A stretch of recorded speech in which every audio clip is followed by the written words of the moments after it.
দাদা বলছি, আজকের জনসভা থেকে কি বার্তা দিলেন? মানুষকে ঐক্যবদ্ধ হতে হবে, জাত পাত ধর্ম বর্ণ দক্ষিণ নির্বিশেষে। দিল্লিতে মোদির লুট, রাজ্যে দিদির লুট। ভোট আসলে নানান প্রতিশ্রুতি হয়, তাতে ভবি ভুলবার নয়।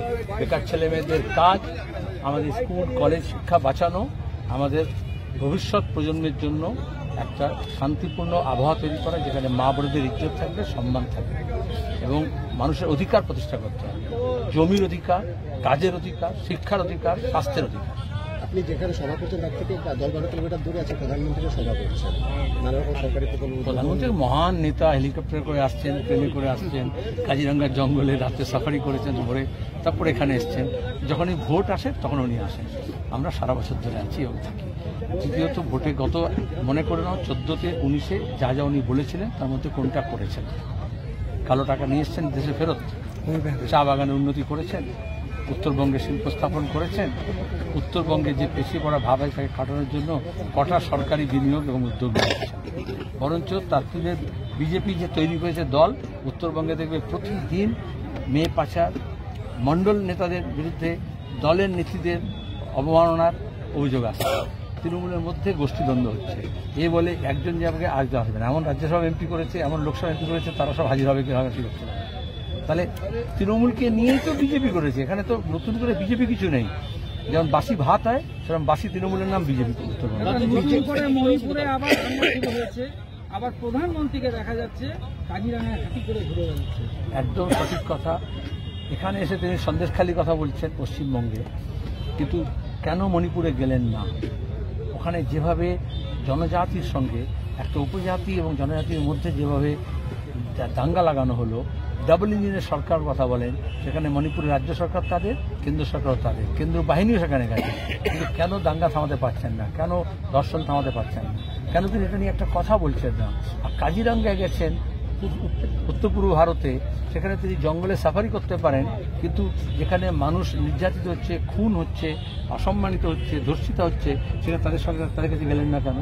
এতে বোঝা যায় প্রধানমন্ত্রীর রুচি। সন্দেশখালীর ঘটনা নিয়ে এক প্রকল্প উদ্বোধন করলো, তার মধ্যে রাস্তা আরো অন্যান্য অনেক কিছুই আছে। প্রকল্প উদ্বোধনের থেকে আমি বলে দিই বেশি শিলান্যাস করেছেন, ঘোষণা দিয়েছেন। উদ্বোধন কোনটা করেছেন? একটা নতুন একটা প্রকল্পের কথা বলো, যেটা 2014-র পরে ভাবা হয়েছিল এবং তারপরে টাকা বরাদ্দ করা হয়েছিল এবং এখন সেটা উদ্বোধন করেছেন 10 বছরে। একটা প্রকল্পের নাম বলো উত্তরবঙ্গে, একটা এইমস হওয়ার কথা ছিল 2014 উত্তরবঙ্গে, চলে গেল কোথায়? একটা কথা বলেছেন সে ব্যাপারে? কেন চিকিৎসার জন্য দক্ষিণে যেতে হচ্ছে, কেন এখানে হলো না?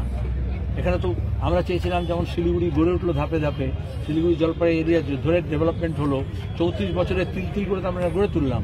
তাহলে উত্তর পূর্ব ভারত, উত্তর বিহার থেকে, সিকিম থেকে, ভুটান থেকে এখানে মানুষ আসতো ব্যবসা বাণিজ্য এবং চিকিৎসার জন্য। এখন কেন অন্য জায়গায় যেতে হচ্ছে?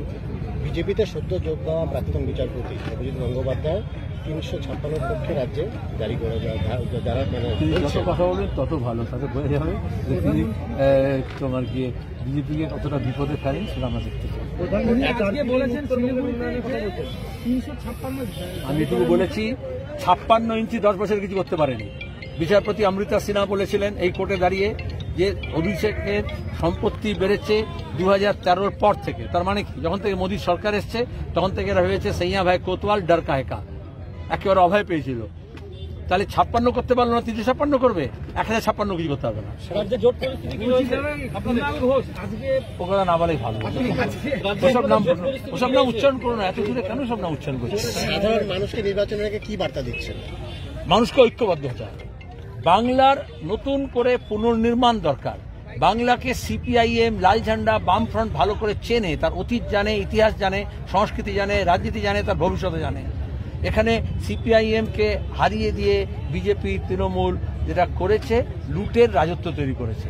তাহলে সেই লুটকে বন্ধ করে আমাদের কাজের যে ছেলেমেয়েদের কাজের অধিকার সুরক্ষিত করতে, শিল্প কারখানা গড়ে তুলতে, শিক্ষা ব্যবস্থাকে ঢেলে সাজাতে, আমাদের নিজস্ব যে হারিয়ে যাওয়া পল্লী সংস্কৃতি আছে, যে সম্প্রীতি আছে, সেটাকে পুনরুদ্ধার করতে লাল ঝান্ডাকে মজবুত। সন্দেশখালী কি কোনো উদাহরণ হতে পারে এই দিক থেকে? শুধু সন্দেশখালী কেন, সন্দেশখালী থেকে কাওয়াখালী। আচ্ছা, মাটিগাড়া কদিন আগে এরকম নির্যাতিত হয়নি? উত্তরবঙ্গের ময়নাগুড়িতে হয়নি? ধূপগুড়িতে হয়নি? সবচেয়ে বেশি আমাদের বাংলায় সবচেয়ে বেশি নির্যাতনের ঘটনা ঘটে ধূপগুড়িতে। সেখানে দাঁড়িয়ে বিজেপি আর তৃণমূলের মধ্যে নকল যুদ্ধ হয়, কিন্তু মহিলা পাচারে বিজেপি নেত্রী এবং তৃণমূল নেত্রী দুজনের নাম আসে, তাহলে সেখানে দাঁড়িয়ে এই জন্যই বামফ্রন্ট দরকার। জোট পরিস্থিতি কি রয়েছে, কাদের সঙ্গে জোট হচ্ছে? বিজেপি এবং তৃণমূলের বিরুদ্ধে